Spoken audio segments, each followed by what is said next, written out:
it was a trip that we had been planning for quite a while. The Itis, a family of four, visited Utah over their February break. We've skied New England a lot. We've skied out west a couple times, Colorado and now Utah. Greg and Becky Itis love to ski with their two kids, Madeline and Cam. I've skied with the kids since Madeline was 6 and my son was 8. Ski season was a time their 11-year-old daughter, Madeline, anticipated every year. The fall time leading up to skiing, Madeline would take her ski boots and put her skis on and pretend like she's skiing in her shorts. Maddie was looking forward to Ski Utah's mountains. They were excited about that terrain. They were excited to, they were so used to all the mountains out in the east. They were excited to get out there. On February 19th, while at Brighton Ski Resort, Maddie was caught in an avalanche that carried her 200 feet.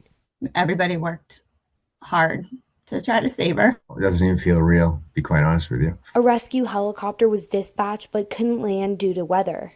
Awful. A blur.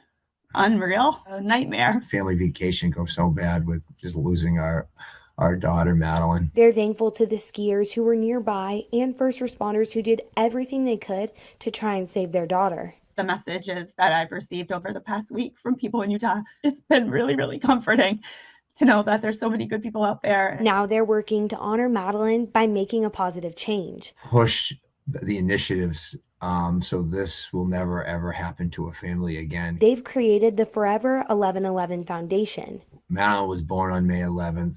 She was number 11th as a soccer player, and then she met God when she turned 11. Funds that go to Forever 1111 will go toward local fields in Massachusetts that Maddie played on, a soccer scholarship, and support ski safety.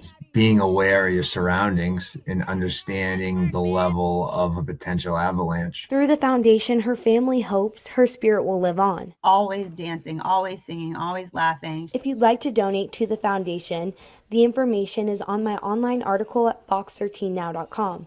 In Salt Lake City, Avery Klanowski, Fox 13 News, Utah. Wait, again.